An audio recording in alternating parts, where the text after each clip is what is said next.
Hello everyone, Sheek here with another Transformers review, and today I will be reviewing Transformers More Than Meets the Eye Titanium Series die-cast Jetfire.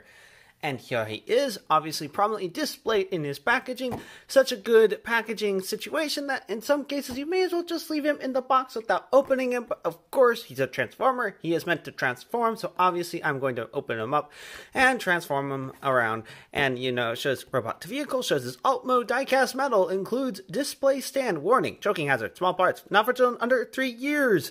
Ages 5 and up. On the side, we have Jetfire's torso, I do believe. The back of his jet mode, torso again, and Jetfire, diecast, his vehicle mode.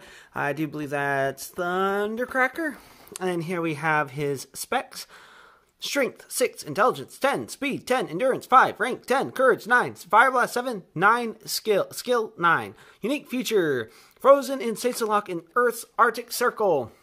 Before the Great War between the Autobots and Decepticons broke out, Jetfire was a partner and friend to Starscream. The two were close as brothers, the one as calm, rational, and slow to anger, as the other was jealous, erratic, and arrogant.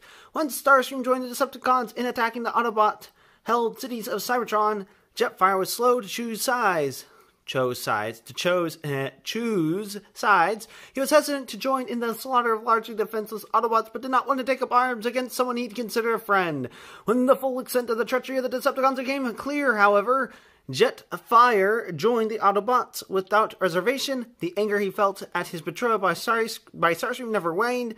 He fought his former friend at every turn, the sky over many a battlefield filled with fire, as the two master flyers engaged in dogfight after dogfight, neither ever completely destroying the other.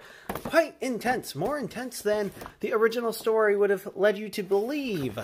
So let's go ahead and get him out and see what we've got. Alright, so here we have him out of the packaging. Took quite a bit of doing, so many ties and all that. And who knows, after all this, I might just put him back in there, because when I picked him up, let's just say, it took a little bit of doing to get him just to stand up here, because one thing that I've heard about the Titanium series is that they tend to be kind of loose and sometimes fall to pieces. So that's why it's the only thing that was hesitant about me getting him, but I had always wanted him since I first saw him in the stores years ago. And here is a little bit of a catalog. It doesn't have all the ones, obviously, but then again, these might be ones that came out later. But there's Jetfire right there, Thundercracker, Optimus Prime, and Megatron. And then, of course, on the back, just the traditional titanium figures that don't transform. And then also available Star Wars Saga collections and all that. Anyway, but yeah, that's about it for his other things. He does come with a couple of guns right here that, oh boy, they're really rubbery, but that he can hold. I'll probably just, honestly, just keep them back there, because, oh man, that's really stiff. I'm afraid I'm going to just end up twisting it off without, there we are, broke it loose. Okay, good. Whoop. But yeah, he definitely feels like he might not even be able to hold these and stand up properly, but there we go. Gun in one hand and gun in the other. If his front of his jet mode will let me, I don't know if you can hear that, but tinking, because there's a lot of die casts on him. There we are. Kind of, sort of managed to get it into his hand. But now he has dual wheel. And also, one thing that I find interesting, oh, there's another piece of plastic that I missed. You can tell that this is kind of old, because the rubber ties on this, they just fell to pieces when I tried removing it. I thought I got all of it, but I guess not.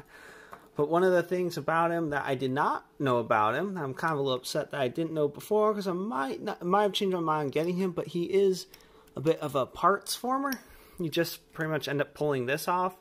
Maybe it is possible transforming with it on there, or maybe it goes on a different spot. I really don't know, because I haven't transformed him yet. But he is quite hefty, though. Like, he is really heavy. Like this right here. Die cast, die cast, die cast, plastic. I'm pretty sure that's die cast as well. Definitely die cast on his legs. His feet aren't die cast, but I think that's plastic die cast. There's a lot of die cast, but there's also quite a bit of plastic. Pretty sure that's also die cast. So he tends to be, I guess he kind of is a little top heavy. And of course that doesn't want to stay centered. So let's go ahead and see about getting him transformed. Alright, one word of advice. If you ever plan on turning him back into robot mode, do not put this hand in here. I tried taking the arm apart, did not come apart. As you can see, there's a little bit of damage here where I was trying to split the arm so I could get his hand out. And as you can see, there's actual damage on the hand itself from getting scratched up from me trying to get it back out. And most frustratingly, scratched the paint. I mean, I can probably possibly get a red close enough to that to touch it up, but ugh, so frustrating. Yeah, if you plan on turning him back into a robot mode, yeah, just leave his hand out. Even if it is visible hand syndrome, just leave it out. Leave it out. You'll thank yourself later. Okay, anyway, one thing that I did notice about his guns, I'm not going to even bother trying to stand him up because he does not really like to stand, is that you can combine the two. It doesn't show it in the instructions, and I don't believe it even shows it on the box. But I guess to make it to where he can wield both of them at once, just give him a double-barreled gun. Like I said, doesn't mention it on the instructions, but that's something you can do with it. So yeah, let's just go ahead. Whoop, take this off. And that does not like to stay on either. So yeah, I mean, it's meant to come off, but it doesn't really want to stay on, which is why this is probably going to be more of a display piece, because he is, yeah, definitely does not want to hold together. Articulation, if you don't have this on, he's obviously going to have a better range of motion.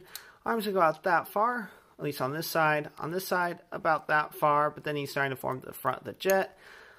He can go up around that far. He can do a full 360 on a nice little tight ratchet. Arm that far, yeah, alright, did that. Bend at the elbow about 90 degrees. Doesn't bend backwards. And then his hand is on a ball joint, so it does swivel. And do not, like I said, do not put it in there. On this side, same thing, bend, hand on a ball joint. Hard to really put anything in there because of the nose of the jet. And then, and that will swivel around all the time if you're messing with him. He can do the full splits, although his, yep, see, does not stay on.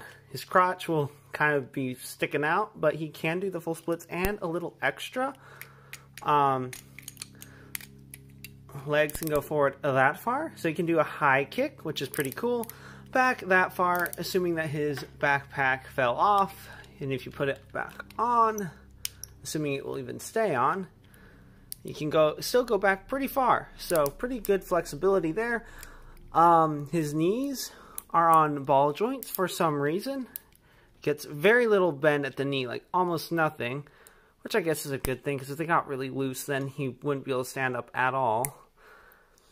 And then no ankle tiltage, but the feet do collapse, but that is for transformation. And that's pretty much it for, oh wait, and his head. His head is on a swivel, on a mushroom peg or something. So he does swivel like that, but it doesn't look up or down. But you can maybe make him look into his chest a little bit, but that doesn't really make any sense. It's not really useful for looking around, really. So that's about it for his robot mode. Since the first step is already complete, may as well just leave this off. Put his head down, flip this down like that. So that's up, so that his wings will be up there. Flip this up, collapse. The next step, the step before collapsing the arm would be to flip his hand in, but I repeat, do not flip his hand in if you want to get it out anytime soon. And then while we're out here, may as well go ahead and clip that in, and it's a nice metallic click, because both of these are metal, so once they wear out, they're going to be wear out, but I don't think I'm going to really transform him that much to where it's going to get that worn out. Then you rotate his waist. Oh yeah, he does have waist swivel, and he does have a tiny, tiny little waist. Kind of funny. Anyway, you rotate that, and then you rotate these back on the ratchet. Then they peg in right here, like so. Collapse, collapse. And then, okay, and then you want to make sure everything's all lined up. And then you're pretty much done with that part. I guess you can go ahead and flip out his landing gear, which look kind of cool. And then flip this out. And then you can just set him down while you transform his backpack. So what you do is flip around, flip around, flip around, flip around. And then you just go ahead and put his guns back on. Or you can just leave them on, never have taken them off. Plug it in. And then you want to go ahead and put this back on top. Just clip that in. And then it should clip into his shoulder up here as well. And just, if you need to, just adjust the wings as needed. And of course, visible hand syndrome back here. And of course, not as super visible, but hand right there. And then his head right there. But to be fair, this is a Cybertronian mode, so we can cut him a little bit of slack for that. Because, you know, he did crash on Earth. Definitely has some serious Robotech Macross vibes, which I think is really cool. The front definitely reminds me of not the original Macross, but some of the later figures that I've seen. Haven't seen the shows associated with them, so I don't really know exactly what they're supposed to be.